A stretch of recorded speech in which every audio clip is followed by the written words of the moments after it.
बिस्मिल्लाहिर्रहमानिर्रहीम। आज तक के मुअज़्ज़ज़ नाज़रीन अस्सलाम वालेकुम। तुम ज़्यादती कर रहे हो, गालिब ने चिल्लाकर कहा। पांचों उंगलियां बराबर नहीं हैं, सबको बुरा मत कहो। उनमें सच्चे और खरे साफ़ी भी मौजूद हैं। वो घास खोद रहे हैं। मैंने कहा, ये मौलाना ज़फ़र अली खान मरूम के ज़मींदार अखबार का या मौलाना मोहम्मद अली जोर के हमदर्द और कामरेड का ज़माना नहीं है। ये माइट इज़ राइट का ज़माना है। एक अखबार है सदाई वक्त गालिब ने महज मेरी दलील को मुस्तरद करने के लिए कहा। दूसरा है रोज़नामा हकीकत। पहले अखबार का एडिटर जान बचा के भाग गया है। मैंने तन से कहा, उसका मालिक बस दफ्तर में आता जाता है और अमले से खारमा पूरी तनख्वाह ना देने की माफ़ी मांगता है और अमला उसे माफ़ कर देता है, क्योंकि वहाँ तुम जैसे सर फिरे लोग हैं जो दाल रोटी खा के सच बोलने के अहद पर कार बांधता है। रोज़नामा हकीकत का हाल उससे भी अबतर है। किसी दिन कोई चौधरी दिलावर उसे खरीद लेगा। MRS का मंशूर क्या है? गालिब ने दम से ज़मीन पर बैठ के कहा, हक व सदाकत की खातिर जान की बादी लगा देना और झूठे और जालिम फिरौन के खिलाफ आवाज़ उठाना। जहाँ ज़मीर की गवाही सच्ची को वहाँ किसी किस्म की गवाही तस्लीम ना करना।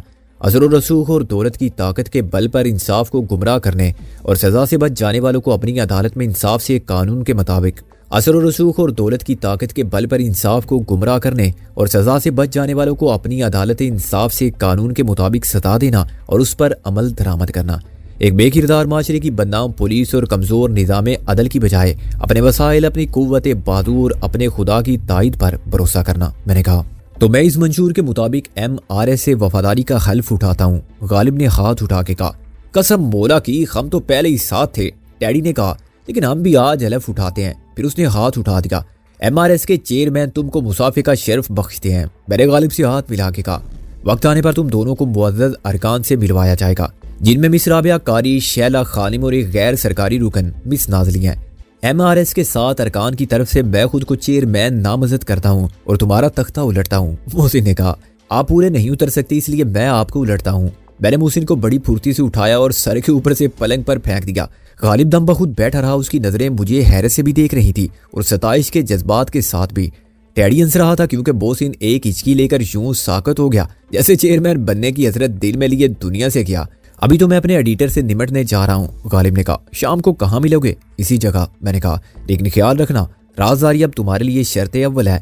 पहले मुझे हर राज मालूम होना चाहिए। गालिब ने कहा, फिर अव्वल व आखिर करना। शाम को हम सब बता देंगे। अगर हम ना मिले तो तशवीश में मुब्तला ना होना, इंतजार करना। मैंने कहा।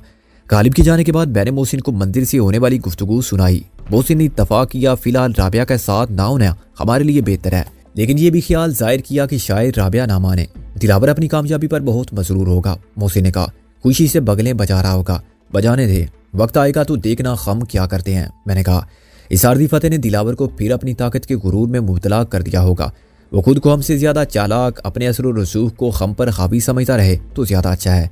हमको अब अपनी हिकमत अमली यानी स्ट्रेटजी बदलनी है। हम अब खुली जंग नहीं लड़ रहे हैं। उसे धोखा दो कि हम पसपा हो गए और हमने खुद को कमजोर मान लिया। खुद को कैमोफ्लेज किए बगैर हम कोई कार्रवाई नहीं कर सकते। खुलकर कार्रवाई करने से खेल बिगड़ जाएगा। यह मेरी और दिलावर की जंग नहीं है, ये मुल्क की बका के लिए दुश्मनों की और मुहिब्बे वतन ताकतों की जंग है। हमने एक जगह सामने आके एक महाज पर फतेह हासिल कर ली तो वो सब दुश्मन जेरे जमीन चले जाएंगे जो इस वक्त इत्मीनान से वतन दुश्मन सरगर्मियों में मसरूफ है। ये तो साबित हो गया कि दिलावर मुनशियात का नहीं, नाजायज असले का कारोबार करता है। वो नाजायज असला किसे फराहम करता है? चोरों और डाकुओं को। समाज दुश्मन अनासर को मोहसिन बोला, ये भी मुल्क दुश्मन ही के सफ में आते हैं। मैंने कहा, लेकिन मेरा ख्याल है कि ये कारोबार वसी पैमाने पर नहीं हो सकता। तेरा मतलब है वो नाजायज असले की दरामद बरामद करता है? बहुत से इम्कानात हैं। मैंने कहा, एक तो ये है कि वो असला किसी बैरूनी दुश्मनों को फराहम करता है, लेकिन दूसरा ज्यादा संगीन मसला अंदरूनी दुश्मनों का है। इस वक्त के सियासी हालात पर गौर कर, खुसूसन मशरिकी पाकिस्तान के हालात पर, जहाँ कुछ शरपसंद अनासर, अलहदगी पसंद अनासर की तकरीबी सरगर्मियाँ बढ़ती जा रही हैं, उनकी मदद कौन कर रहा है? एक तो हमारा हमसाया और एक पुराना दुश्मन मुल्क है जो हमारी इत्तेहाद को पारा पारा करने में दिलचस्पी रखता है। ये अंदेशे तो अब खुलकर सामने आ गए हैं कि वहाँ बैरूनी मुदाखलत की जा रही है। मोहसिन ने कहा, दुश्मन तो दुश्मन होता है, वो कुछ भी करे हम उसका मुकाबला कर सकते हैं और उसके लिए तैयार भी हैं। मैंने कहा, लेकिन बात अंदर के दुश्मनों की है। मशरिकी पाकिस्तान में हिंदुओं की आबादी का तनासुब कितना है? क्या उन सब ने पाकिस्तान के वजूद और दो कौमी नजरिए को सदके दिल से कबूल कर लिया है? उन हिंदुओं का सरमाया ही अलहदगी पसंदों की पुष्टपनाही कर रहा है और उन्हें मजमूम मकासद की खातिर इस्तेमाल कर रहा है। मेरा ख्याल है कि दिलावर भी वहाँ असला भेजता है। ये एक इम्कान है जिसे मुस्तरद नहीं किया जा सकता। मैंने कहा, क्या यहाँ गद्दार नहीं है? 20 साल की तारीख का सबक क्या है? और दिलावर का किरदार एक ज़मीर फरोश का ही नहीं, वतन फरोश का भी हो सकता है। ये तो बहुत खतरनाक चक्कर है, मोहसिन ने कहा। दिलावर के अलावा ना जाने हमारे कितने दुश्मन होंगे। हाँ, ये हो सकता है कि दिलावर के मददगार दुश्मन के एजेंट हो, मैंने कहा। दिलावर उनसे मुंह मांगी कीमत वसूल करता और फिर दुश्मन मुल्क के रास्ते यह असला मशरकी पाकिस्तान पहुंचता हो और तकरीबकारों में तकसीम कर दिया जाता हो। और दिलावर को यह असला कौन फराहम करता होगा? क्या दिलावर सिर्फ एजेंट है? मोहसिन बोला। असले की तकसीम और तरसील के निज़ाम का एक सरिया है। मैं दूसरे इम्कान पर गौर करता हूँ तो हालात की गुत्थियाँ सुलझती नजर आती हैं, मैंने कहा। मेरा ख्याल है ये असला यहाँ बन रहा है, दिलावर की फैक्ट्री में। MWD कम्प्लेक्स एक असला साज इतारा है। मोहसिन ऊँकों की तरह मुंह खोले बैठा था। टैडी कभी मेरी सूरत को देखता, कभी मोहसिन की। हम फारसी नहीं बोल रहे थे, लेकिन ये बातें उसकी अकलो फहम से बालातर थीं। मैं सख्त शर्मसार हूँ कि ये मोटी बात मेरी अकल में क्यों नहीं आई। हालांकि मैं काफ़ी बारीक बीन हूँ, ये तो कोई मुश्किल काम नहीं। यहाँ जिन मशीनों पर जरी मशीनरी के पुर्जे बनते हों वहाँ रिवाल्वर भी तो बन सकते हैं। MWD इंजीनियरिंग कम्प्लेक्स कोई मामूली फाउंड्री नहीं है और वहाँ सिर्फ आम खराद की मशीनें नहीं हैं। इसमें बिल्कुल जदीद किस्म की खुदकार मशीनरी भी है जिससे हर पेचीदा पुर्जा तैयार हो जाता है। फिर रिवाल्वर या पिस्तौल क्या चीज़ है? उसमें आला फुलाद से डली हुई बैरल के अलावा चंद गिनी चुनी चरखियाँ और गरारियाँ ही तो होती हैं। सब पुर्जे मामूली और साख्त के एतबार से सादा होते हैं। सारा काम बस महारत और मयार का है। तो वहाँ जो मशीनें हैं वो सूद के 1000वें हिस्से का भी फर्क निकाल देती हैं। तेरा ख्याल मुझे बिल्कुल ठीक लगता है। वहाँ जरिए आलात की बजाय ये हलाकत खेज सामान तैयार हो रहा है। भूखे इंसानों का पेट भरने वाली जरी मशीनरी के पुर्जे नहीं बन रहे हैं, बल्कि उसकी आड़ में भूखे इंसानों के पेट में गोलियां उतारने का सामान बन रहा है। लेकिन सिकंदर, इसकी तस्दीक कैसे होगी? अभी कुछ नहीं कहा जा सकता। मैंने कहा ना कि कैमोफ्लेज बहुत ज़रूरी है। दिलावर को यही तासर देना है कि हमें कुछ मालूम नहीं और ये दुश्मनी ज़ाती है। उसने मेरे बाप को मारा, उसका सब कुछ छीन लिया और उसे ब्लैकमेल करके खामोश रहने पर मजबूर कर दिया। वो इतना बेवकूफ़ नहीं है, मोहसिन बोला। वो जानता है कि हमें उसके कारोबार की नोयत पर भी शक है। हाँ, शक है, मैंने कहा। लेकिन हमें शक है कि वो मुनशियात के कारोबार में मुलव्वस है। हमें शोर यही मचाना है कि हमें सब कुछ मालूम है। हर जगह यही कहना है और दिलावर को भी बताना है कि हम मुनशियात का ये धंधा नहीं चलने देंगे। बाकी मेरे साथ ही इंतकाम का झगड़ा होगा। दिलावर मुतमईन रहेगा कि हम गलत रास्ते पर भटक रहे हैं। चुनाचे उसके लिए खतरे की कोई बात नहीं और उसके एजेंट भी महफूज हैं। दरपर्दा हमको यही खोज लगाना है कि असला कहाँ बनता है, कितना बनता है, किस तरह कौन कौन उसे आगे पहुंचाता है, उसका रास्ता क्या है और उस रास्ते पर मंजिल से पहले कितने स्टेशन है। मंजिल पर पहुंचने के बाद यह असला किसके हाथ से तकसीम होता है। एक जंजीर है और हमें एक कड़ी से दूसरी कड़ी को पकड़ना है। अगर हमारा राज फाश हो गया तो ना सिर्फ ये कि हम लातादाद नामालूम दुश्मनों का निशाना बन जाएंगे, बल्कि एक नाकामी से सब कुछ बदल जाएगा। लोग चेहरे बदल लेंगे, नाम बदल लेंगे और रास्ते बदल लेंगे। अगर यह असला वाकई मशरकी पाकिस्तान जाता है तो इसके 2-3 रास्ते होंगे। एक रास्ता कराची से बहरी जहाज के जरिए जाता है, जो सबसे महफूज और आसान रास्ता है। उसे ज्यादा माल कम खर्च पर भेजा जा सकता है। बड़े बड़े क्रेट, कार्टन और कंटेनर होंगे तो असला छुपाना भी मुश्किल नहीं होता। दूसरा मुतबादल रास्ता खुश्की का है, जो पहला रास्ता बंद होने की सूरत में इस्तेमाल किया जा सकता है। थरपारकर और राजस्थान के बाद भारत के स्मगलर ये बाल आगे पहुंचा सकते हैं। लेकिन हमें गिलगित और कश्मीर की तरफ से लद्दाख और नेपाल का दुश्वार गुजार रास्ता भी फरामोश नहीं करना चाहिए। मगर ये बात की बातें हैं, पहले यहाँ तस्दीक करनी चाहिए मुकम्मल राजदारी के साथ। मेरे ख्याल में तो अब तस्दीक गैर ज़रूरी है। ये बात 2 और 2 4 की तरह समझ में आती है। यकीन तो मुझे भी है कि मेरे वालिद वजीर खान ने भी इस कारोबार की बू पा ली थी, मैंने कहा। चुनाचे उनका दाखिला फैक्ट्री में बंद कर दिया गया और जब उन्होंने शक का इजहार किया या कोई धमकी दी तो उन पर वाजे कर दिया गया कि या उनकी और विलायत में उनके बेटे की ज़िंदगी ख़त्म कर दी जाएगी। मुमकिन है इसका फैसला भी कर लिया गया हो, लेकिन मेरे वालिद ने मेरी खातिर उनसे रहम की भीख मांगी होगी। उन्हें अपनी ज़िंदगी अजीज़ नहीं थी, सिर्फ मेरा ख्याल था और मेरी खातिर उन्होंने दिलावर की हर बात मान ली। जैसा उसने कहा वैसा ही किया और लब नहीं खोले। उसने जहाँ कहा वहाँ दस्तखत कर दी और जैसी ज़िंदगी गुजारने पर मजबूर किया गया वैसी ज़िंदगी गुजार ली। उसके बावजूद भी दिलावर एंड कंपनी मुतमईन नहीं हुई। उन्हें अंदेशा लाहक होगा कि वजीर खान चुपके से बेटे को चिट्ठी ना लिख मारे। चुनाचे वहाँ मेरे कमरे की तलाशी ली गई और मेरे सारे खुतूत देखे गए। मेरी मुसीबतों का आगाज़ भी उस लड़की ने किया जो मेरे कमरे में मेरी मेज़ की दराजों से कुछ निकालना चाहती थी। वो इसलिए कत्ल हुई कि पकड़ी गई थी। उसकी निगरानी करने वाले शख्स कितने बाखबर और कितने ताकतवर थे। फिर मुझे इंग्लिस्तान से यहाँ बुलवाया गया तो उसका मकसद भी ये मालूम करना था कि मैं हक़ाइक़ से किस हद तक बाखबर हूँ। ज़ाहिर है मुझे कुछ मालूम नहीं था, चुनाचे मैं जिंदा हूँ। दिलावर से ज़ाती दुश्मनी कोई मसला नहीं, मसला ये है कि इस कारोबार को सिर्फ दिलावर की मलकियत कैसे बनाया जाए। अब तो मैंने ऐसा इंतज़ाम कर लिया है कि मेरे मरने से भी मसला हल नहीं होगा। तेरी जगह राबिया के बाद शैला, ये इंतज़ाम खड्डी बन के अटक गया है उनके गले में और वो कोशिश कर रहे हैं कि अब इस खेल को यूं ही चलने दे ताकि असल कारोबार पर नकाब पड़ी रहे। हम भी यही करेंगे, अनजान बने दुश्मनी निभाते रहेंगे। किसी को कानो कान खबर नहीं होनी चाहिए कि असल राज हम पा चुके हैं, हम तीन जो इस वक्त यहाँ मौजूद हैं। मोहसिन ने कहा, इनके अलावा ये बात और किसे मालूम होगी? गालिब के बारे में तेरी क्या राय है? मैंने कहा, वही जो तेरे और टैडी के बारे में है। मोहसिन ने कहा, फिर उसे बताया जा सकता है। मैंने फैसला कुन लहजे में कहा, अगर ऐसा ही शेख वाकई मुस्ताफी हो चुका है तो उसे हमारे साथ होना चाहिए। शेख को? वो तेरा दुश्मन है, तूने उसका कैरियर, ज़हनी सुकून और उनके घर की खुशी सब को तबाह कर दिया। तू शेख को नहीं जानता, वो मेरी ज़ात का दुश्मन हो सकता है, लेकिन मेरा मिशन वतन दुश्मनों से जिहाद हो तो वो ज़ाती दुश्मनी के जज्बात को फरामोश कर सकता है, मेरी हिफाजत के लिए अपनी जान दे सकता है। उसके लिए सब कुछ उसके असूल है।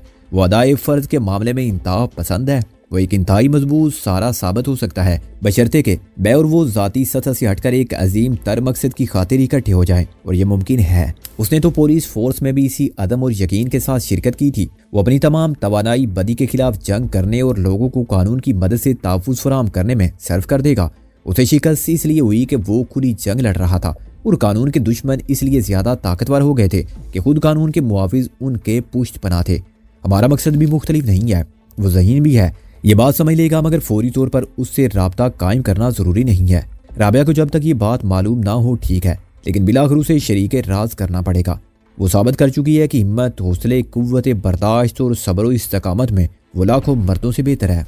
और मिशन तेरा हो तो तन मन धन बहुत कुछ कुर्बान कर सकती है, किसी और के लिए नहीं। मोहसिन बोला, चल यूं ही सही, मगर उसे बताना होगा वरना वो नाराज हो जाएगी मुझसे। मैंने कहा, अभी शादी हुई नहीं और तूने डरना शुरू कर दिया, बाद में तेरा अंजाम इबरतनाक होगा। जन मुरीद है, तेरी इस चुईया को कुछ बताने से नुकसान हो सकता है, जो एक बुज़दिल, बेवकूफ़ और कमज़ोर लड़की है। वो अमूरे खानादारी में तो बहुत कुछ कर सकती है, लेकिन बाहर कुछ नहीं कर सकती। मैंने कहा, मियाँ टैडी। मोहसिन चिल्लाया, लाना कोई तोफ वगैरह। इस नामाकूल ने एक ही सांस में क्या क्या बक दिया, हमको चूहा करार दे दिया। अपनी एहलिया मोहतरमा के बारे में ये गुस्ताखाना कलिमात हम बर्दाश्त नहीं कर सकते। वो कुछ नहीं कर सकती, मगर हम तो बहुत कुछ कर सकते हैं। हम कत्ले आम कर देंगे। जब आम का मौसम हो तो कत्ले आम जरूर करना। मैंने कहा, अभी मेरे साथ चल, कुछ लोगों से मिलना है। मैं समझ गया वो कौन लोग हैं। मोहसिन ने कहा, तो इंस्पेक्टर फतेह शेर के हमरा जाने वाले 4 मातहतों से मिलना चाहता है ना? मेरा ख्याल है पहले मिर्जा गालिब को उनके नाम पते मालूम करने थे। तू अपनी मोटरसाइकिल से उसे अपनी रफीके हयात कहता है कि हर जगह मेरा साथ देती है। ऐसा आदमी हमारे काम आ सकता है। मैंने कहा, जिसे रिश्ते अजीज हों वो डरता है, इसकी जिंदगी का मकसद तन आसानी से पैसा कमाना वो डरता है, जो शोहरत का भूखा हो वो डरता है, लेकिन जिस आदमी को कुछ मतलूब ही ना हो और जो सिर्फ अपने लिए जीता वो क्यों डरेगा? उसे शाम को बात करेंगे। तेरा ख्याल ठीक है? इन 4 सिपाहियों का पता वो मालूम कर लाएगा तो बाकी बातें हम मालूम कर लेंगे, लेकिन इस वक्त बाहर निकल। एक और काम तो कर सकते हैं हम, काम बड़ा है मगर इसका आगाज तो किया जा सकता है।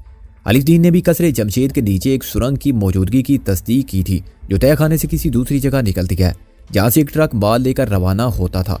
वो हम जगह तलाश कर सकते हैं। कसरे जमशेद के नीचे तय खाना है। मोहसिन बोला, ये तो मैं मानता हूँ, लेकिन ये कैसे मालूम होगा कि वहां से निकलने वाली सुरंग किस तरफ है? खुदा ने जो 4 समतें बनाई हैं उनमें से एक समत होगी। मैंने कहा, जाहिर है पहले समत का तयन करना पड़ेगा, और ये भी आसान काम बहरहाल नहीं है। पहले सर्वे करेंगे और इम्कानात का जायजा लेंगे, और सर्वे करते हुए पकड़े गए तो हमारा क्या बनेगा? मज़ार। मैंने इत्मीनान से कहा, उसी कसरे जमशेद के तय खाने में अकेले नहीं होंगे हम, वहाँ दीगर अरवा भी मौजूद होंगी। टैडी ने बाहर जाकर सूरत हाल का मुशाहिदा किया और सब खैरियत है की रिपोर्ट थी तो मैं और मोहसिन बाहर निकले। 11:30 से ऊपर का वक्त था और सूरज सर पर आने लगा था। उसकी खुशगवार तमादत और उजली धूप ने दिल में जीने की उमंग को ताज़ा कर दिया था, और मैंने स्टीयरिंग संभाला तो गुज़िश्ता शब की नाकामी का सदमा कम हो चुका था। उस्ताद टैडी ने हमारी हिदायत पर एक पुलिस इंस्पेक्टर और एक पोस्टमैन की वर्दी साथ रख ली थी, ताकि ज़रूरत पड़े तो हम हुलिया बदल सकें। एक रिवाल्वर हम सब के पास था। दिलावर का तोहफा साइलेंसर वाला रिवाल्वर मैंने अपने पास रखा था। वक्त की एक अहम ज़रूरत है कि हम शेव बनाना छोड़ दें। मोहसिन ने कहा, ज़्यादा से ज़्यादा हम 2 हफ्ते में बाकायदा किस्म की दाढ़ी मूंछ के मालिक बन सकते हैं, असली और नाकाबिले इंतकाल, जिनको असबे ज़रूरत काश किया जा सकता है और अपने पसंदीदा शेड में रंगा जा सकता है। इससे चेहरा 50% बदल जाता है। 25% तब्दीली बालों का स्टाइल बदलने से लाई जा सकती है। मैंने तायद की, मसल में आलम दुहार की तरह जुल्फ़े रख लूँ और तू युल बराइज की तरह स्मार्ट हो जाए। वो सर की शेव करता था हर रोज। टैडी हंस पड़ा, कसम बोला कि क्या चीज लगोगे। मैं बहैसियत चेयरमैन इस तजवीज़ पर अमल दरामद का हुक्म देता हूँ। मैंने कहा, आज से शेव ता हुक्म सानी मुअत्तल। मुझे मंजूर है, लेकिन आलम लोहार मैं बनूंगा। मोहसिन बोला, जुलबराइज की तरह स्मार्ट तू हो जा। डिसिप्लिन के बगैर MRS नहीं चल सकती। मैंने गुर्रा कर कहा, ऑर्डर इज ऑर्डर। मैं उल्लू में बगावत बुलंद कर चुका हूँ, अब क्या हो सकता है। मोहसिन ने मुसर्रत से कहा, तुझे गंजा होना पड़ेगा। अच्छा हम टास्क कर लेते हैं, मैंने कहा। नफाक से क्या फायदा, टिंड मेरी हो या तेरी। मैंने गाड़ी रोककर जेब से सिक्का निकाला और ऊपर उछाल के दोनों हाथों में दबा लिया। चांद तारा, अगर चांद तारा होगा ऊपर तो मैं जीता, मैं अपनी मर्जी का हेयर स्टाइल मुंतखब करूंगा, मोहसिन ने कहा। मैंने हाथ हटाया, सिक्का उल्टा था, यानी चांद तारा नीचे की तरफ था। मैंने कहकर मारा, मंगवाओ उस तरह, मैंने कहा। यह बेईमानी थी, मोहसिन ने कहा। सिक्के पर चांद तारा था ही नहीं। इसके अलावा जीतने वाले को अपनी मर्जी का हेयर स्टाइल इख्तियार करने का हक हासिल हुआ है, हारने वाले पर अपनी मर्जी का हेयर स्टाइल थोपने का नहीं। बेशक अब तू चाहे तो आलम लुहार जैसी जुल्फे रख सकता है या युल बराइज की तरह फारिगुल बाल हो सकता है, मगर मैं मजबूर नहीं हूँ गंजा होने पर। तू लफ्जों से खेल रहा है, मैंने शोर मचाया। टास इसलिए हुआ था, मोहसिन बोला, वैसे भी मैं बदल लूंगा बालों का अंदाज। मैं मकरानी टाइप बन सकता हूँ या अफ्रीकी, पॉप सिंगर का स्टाइल इख्तियार कर सकता हूँ ब्याह के घोंसले की तरह। अचानक मेरी निगाह एक दीवार पर गई और मैंने ब्रेक लगा दिए और गाड़ी को आते के दरवाजे से अंदर मोड़ दिया। तुम दोनों बैठो, मैं भी 5 मिनट में आता हूँ, मैंने उतरते हुए कहा। एक बार मैं फिर उसी स्कूल की प्रिंसिपल के मुकाबिल पहुंचा जिसने मुझे अलिफ दीन का पता फराहम किया था। यस, वो तीखे लहजे में बोली। अब क्या चाहते हैं?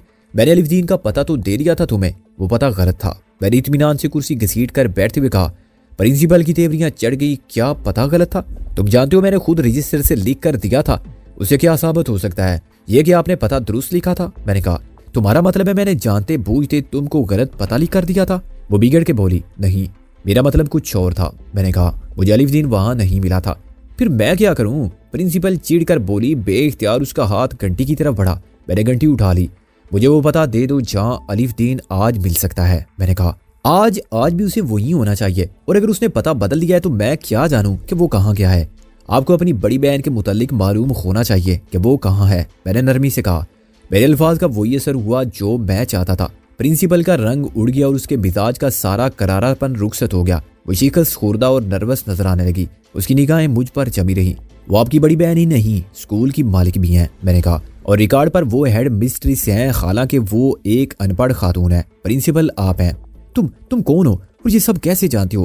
प्रिंसिपल ने मेज से गिलास उठा के एक घूंट पानी पिया। मुझे खुद अलिफ दीन ने बताया था। और भी बातें थी जो शायद आपके इल्म में भी नहीं है, मैंने कहा। आपकी और बड़ी बहन की सूरत में हैरत अंगेज मुशाबत है, लेकिन कोई शक भी नहीं कर सकता कि अलिफ दीन की जायल बीवी से आपका क्या रिश्ता है और आप उसी की मुलाजिम है। उसे मुलाजमत नहीं, बड़ी बहन की शफकत भी समझता हूँ और ज़रूरत भी।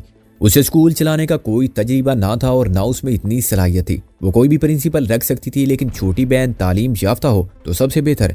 आपको बाइज्जत रोजगार मिल गया और अलिफ दीन को बाइज्जत रोजी का जरिया। वो बहुत अजीम आदमी है, बहुत अच्छा आदमी है। अच्छा आदमी वो होता है जिसका बातन अच्छा हो, जाहिर तो किसी का भी अच्छा नजर आ जाता है। क्या उसने तुम्हें इसलिए शरीके राज किया कि तुम उसकी तशहीर करो? प्रिंसिपल ने बिल्कुल बदले हुए लहजे में कहा। यह बात सिर्फ मैं जानता हूँ, मैंने कहा, या आप जानती हैं? किसी तीसरे शख्स को इसका इल्म नहीं होगा। मेरा ख्याल था वो अपने घर जाएंगे, अपने गाँव, वो अफसुर्दगी से बोली। लेकिन अलिफ दीन बहुत ज्यादा खौफज़दा था। उसने बीवी को भी नहीं बताया कि वो कहाँ जा रहे हैं। उसने कहा था कि ये जिंदगी और मौत का मामला है और वो मौका मिलते ही मुझे इतला कर देगा। मैं क्या बताऊं कि आज वो कहाँ है। उसके कुछ दुश्मन हैं जो बहुत बाअसर और ताकतवर हैं। मैंने कहा कि आपको खतरा महसूस नहीं होता कि जो सवाल मैंने आपसे किया है वही सवाल लेकर अलिफ दीन के दुश्मन भी आ सकते हैं, और वो ऐसे लोग हैं कि या तो सही जवाब लेकर जाएंगे वरना आपको लेकर जाएंगे। आपके पास 2 चीजें हैं, जिस्म और जान। प्रिंसिपल का चेहरा लाश की तरह सफेद पड़ गया। मैंने कहा ना कि ये बात कोई नहीं जानता। वो बोली, अगर आपको इतना ही यकीन है तो ठीक है, लेकिन मेरा मशवरा है कि आप भी अपनी हिफाजत के ख्याल से गाफिल ना हो। आपका यकीन गलत भी तो हो सकता है, जानने वाले सब जान लेते हैं, मैंने कहा और उठने लगा। 1 मिनट, आपके ख्याल में मुझे क्या करना चाहिए? वो घबराहट में बोली। आपको इस्तीफा देकर निकल जाना चाहिए आज ही, मैंने कहा। किसी दूसरे शहर में आप प्रिंसिपल नहीं होंगी, लेकिन टीचर तो बन जाएंगी। किसी अजनबी शहर में जहाँ आपका शनासा कोई ना हो। आप हॉस्टल में रहें और अपने आबाई घर का नाम भी किसी को ना बताएं, कम से कम 1 साल तक। वहाँ कौन है आपके आबाई घर में? कोई नहीं। वालिदैन थे 2 साल पहले, अब घर बंद पड़ा है, वो बोली। फिर फिक्र की क्या बात है, मैंने कहा। लेकिन मैं यूं गायब हो गई तो बाद में बाजी से कैसे राब्ता कायम होगा? हो सकता है अलिफ दीन खत लिखे। पहले जिंदगी को बचाने की तदबीर कीजिए, मैंने कहा। खुदा चाहेगा तो मुलाकात की सबील भी निकल आएगी। मैं बस इतना ही कहने के लिए रुका था। अपना नाम पता कुछ तो देकर जाओ। वो एकदम उठी। मैंने महसूस किया कि वो खौफ से कांप रही है। सॉरी, मैंने कहा, बस इतना याद रखना कि मैं खैर ख्वाह था। खुदा हाफिज। मोहसिन और टेडी 5 मिनट की बजाय 15 मिनट तक इंतजार करके बोर हो गए थे। मैंने उनसे मादरत की। मेरा ख्याल था कि यहाँ से अलिफ्दीन का पता मिल सकता है, मैंने कहा और गाड़ी स्टार्ट की। अब अलिफ्दीन की हमें क्या जरूरत है, मोहसिन ने बिन्ना के कहा। वो दरअसल उसने वो सुरंग देखी थी, वो जगह देखी थी, मैंने कहा, लेकिन मेरी बात नामुकम्मल रह गई।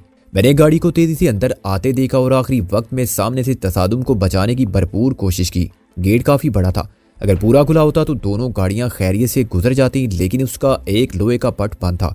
दूसरी गाड़ी बंद गेट से टकराई। उसकी रफ्तार इतनी ज्यादा थी कि गेट एक धमाके से उखड़ गया और दूर जा गिरा। मैंने शीशा टूटने की आवाज भी सुनी, जो अंदर जाने वाली कार की हेडलाइट्स के पाश पाश होने से पैदा हुई थी। बेख्तियार मेरे साथ मोहसिन और डैडी ने भी सर घुमा के देखा। क्या गाड़ी के ब्रेक फेल हो गए हैं, मैंने कहा, या ड्राइवर का दिमाग खराब है? अंदर दाखिल होने का कौन सा तरीका है? कोई बच्चा आ रहा होता तो क्या होता, मोहसिन ने कहा, लेकिन उस वक्त तक मैं गाड़ी रोक चुका था। खिलाफे दो को दूसरी गाड़ी रुकी नहीं। ये नामुमकिन था कि सामने से उसका उलिया ना बिगड़ा हो, लेकिन लोहे के गेट को उखाड़ फेंकने वाले अपने नुकसान की परवाह किए बगैर सीधे जा रहे थे। इस किस्म के एक्सीडेंट से आम आदमी हवास बाख्ता हो जाता है, और अगर जान बच जाए तो खुदा का शुक्र अदा करने के बाद सबसे पहले ये देखता है कि नुकसान कितना हुआ। आम शरीफ आदमी किसी बच्चों के स्कूल में यूं तूफानी रफ्तार से गेट तोड़कर दाखिल भी नहीं होते, और अगर उनसे ये गलती गाड़ी के बेकाबू होने के बायस सरदर्द हो तब भी उसका रद्द-ए-अमल मुख्तलिफ नहीं होता। लेकिन अब मुझे ये शक हो चला था कि ये आम और शरीफ लोग नहीं थे। मैंने उतर के देखा तो स्याह रंग की कार प्रिंसिपल के दरवाजे के मुकाबिल ठहर चुकी थी। उसके पीछे बोगस नंबर प्लेट थी। किसी प्राइवेट कार के पीछे कमर्शियल नंबर प्लेट लगाना उनकी बहुत बड़ी हमाकत थी। मोहसिन, ये मामला गड़बड़ है, मैंने कहा। ये लोग प्रिंसिपल के पास क्यों गए हैं? क्यों गए हैं? मोहसिन ने मेरी तरफ तशवीश से देखा। मेरी नजर ने तकरीबन 100 गज दूर एक शख्स को गाड़ी से उतर के प्रिंसिपल के कमरे में दाखिल होते देखा था। 1 मिनट बाद वही शख्स प्रिंसिपल को घसीटता बाहर लाया। स्कूल के अंदर एक चीखो पुकार बच गई थी, लेकिन किसी में इतनी हिम्मत ना थी कि आगे बढ़कर प्रिंसिपल को अगवा करने वाले का रास्ता रोकता। खुद मेरे पास इतना वक्त नहीं था कि मैं दौड़कर 100 गज का फासला तय करता या गाड़ी को फिर स्टार्ट करके बोड़ता और उनसे बराए रास्त तसादुम का खतरा मोल लेता। मैं दौड़कर अपनी जगह आ बैठा। अंदर से एक फायर की आवाज सुनाई दी। तुम दोनों उतर जाओ, मैंने कहा। रिवाल्वर तैयार रखना, मैं इनका रास्ता काटता हूँ। कैसे, तू अकेला? मोहसिन ने कहा। कार अब तेजी से गेट की तरफ आ रही थी।